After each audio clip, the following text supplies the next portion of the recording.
अस्सलाम वालेकुम। Welcome to my channel the facts of real life. यहाँ आपको ज़िंदगी की वो सच्चाई कहानी बताऊंगी जो सिर्फ सच पर ही निर्भर है। सो प्लीज़ अगर आपने मेरा चैनल सब्सक्राइब नहीं किया तो सब्सक्राइब करना ना भूलिए और सब्सक्राइब बटन पर क्लिक करने के साथ आप चैनल पर आने वाली तमाम नई वीडियोस देख सकेंगे। इसके लिए आपको बेल आइकन का बटन दबाना होगा। So let's we start our topic. अस्सलाम वालेकुम, वेलकम टू माय चैनल। आज मैं आपको बताऊंगी एक सच्ची कहानी के बारे में। ये कहानी है 1984 की, कर्नाटक के एक छोटे से शहर की। पूरे शहर में कई दिन से हलचल मची हुई थी कि हर रोज रात में घर का कोई ना कोई मर्द घर से गायब हो जाता है। ये खबर सुनकर एक रिपोर्टर ने वहां जाकर तफ्तीश शुरू की। जब वो रिपोर्टर वहां पहुंचा तो शाम के कुछ 6 बज चुके थे। लोगों ने अपनी दुकानें जल्दी जल्दी बंद कर दी थी और वो अपने घर की तरफ लौट रहे थे। तो रिपोर्टर ने ये माजरा देखा और वहां गुजरते हुए एक पंडित जी जो पूजा करते थे, पुजारी जी, उनको रोककर पूछा कि तमाम मामला क्या है। और उस रिपोर्टर ने कुछ ऐसा भी देखा कि हर घर के बाहर कुछ लिखा हुआ था। एक तख्ती पर लिखा था कल आना। तो उसको ये मामला अजीब लगा।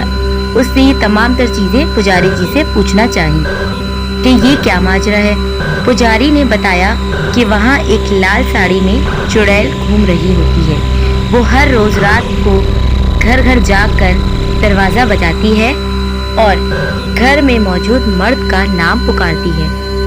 कोई भी आदमी उसकी आवाज को नजरअंदाज नहीं कर सकता। वो आवाज निहायती सुरीली होती है। वो शख्स जिसका वो नाम पुकारती है वो दरवाजे पर जाता है और दरवाजा खोल ही देता है और वो चुड़ैल उसे अपने साथ ले जाती है। इसलिए यहाँ के लोगों ने ये लिखा हुआ होता है कि कल आना। दरवाजे पर लिखने का मकसद कि जब वो चुड़ैल देखे तो दरवाजा कोई ना बजाए और इस तरह ये लोग बच सकें। ये कहकर पुजारी अपने घर को लौट गया। रिपोर्टर बहुत परेशान, लेकिन उसको एक नई खबर अपने अखबार में छापने के लिए मिल चुकी थी और ये उसके लिए एक अच्छी स्टोरी थी। वो भी वहां से जल्दी जल्दी अपनी स्कूटर पर बैठा और अपने घर की जानिब जाने लगा। जैसे ही वो कुछ दूर गया उसका स्कूटर पंक्चर हो गया और अंधेरा बहुत ज्यादा हो चुका था और वहां कोई मौजूद ना था।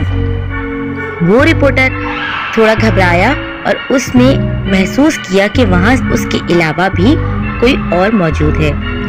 किसी ने बहुत नाजुक मधुरी सुरीली आवाज में उसका नाम पुकारना शुरू किया। रिपोर्टर ने जैसे ही अपना नाम सुना तो उसने स्कूटर के शीशे में देखा तो वही औरत जो चुड़ैल थी उसको देखा और वो वहां से भाग निकला। उसने अपनी स्कूटर भी वहीं फेंकी और किसी के घर जा पहुंचा और दरवाजा तेजी से बंद कर दिया। दरवाजा बंद तो उसने कर दिया, लेकिन तेज तेज दरवाजा बजने लगा और उसकी आवाज बहुत ज्यादा अजीबोगरीब थी। वो बहुत डर चुका और सहम चुका था। दरवाजे की आवाजें बहुत ज्यादा जो आ रही थी बहुत ज्यादा खतरनाक और खौफजदा कर देने वाली थी। कुछ देर हुई और वो दरवाजे की आवाजें बंद हो गई। उसने सोचा अब शायद मामला सेट हो गया है। उसने जैसे ही दरवाजा हिम्मत करके खोला तो वो क्या देखता है कि वहां कोई मौजूद ना था और अचानक कुछ ऐसा होता है कि वो बेहोश हो जाता है। और अगले दिन सुबह जब लोग वहां आते हैं और देखते हैं उस आदमी को तो उसको जगा कर पूछते हैं कि क्या हकीकत है, तुम्हारे साथ क्या हुआ। जब वो रिपोर्टर होश में आता है तो वो तमाम तर हकीकत लोगों के सामने बयान करता है। वो उस शहर का ना था, इसलिए शायद उस चुड़ैल के जाल से बच निकला। लेकिन रिपोर्टर को आज तक समझ न आई कि वो क्या माजरा था। लेकिन बताते हैं कि उस दिन के बाद से चुड़ैल ने वहां दोबारा कभी रात के वक्त किसी का भी दरवाजा ना खटखटाया। लेकिन वो रिपोर्टर वहां से फौरी अपने घर की जानिब चला गया और वो कभी लौटकर इस गांव की तरफ नहीं आया। लेकिन वहां के लोगों ने आज भी अपने घर के बाहर लिखा हुआ है कल आना की तख्ती लगा रखी है। उम्मीद है कि आपको मेरी ये स्टोरी पसंद आई होगी, तो अपने दोस्तों के साथ शेयर करना ना भूलिएगा। Guys, hope you like my videos. So please subscribe my channel and don't forget to press the bell icon and share this video with your friends and loved ones. Bye bye.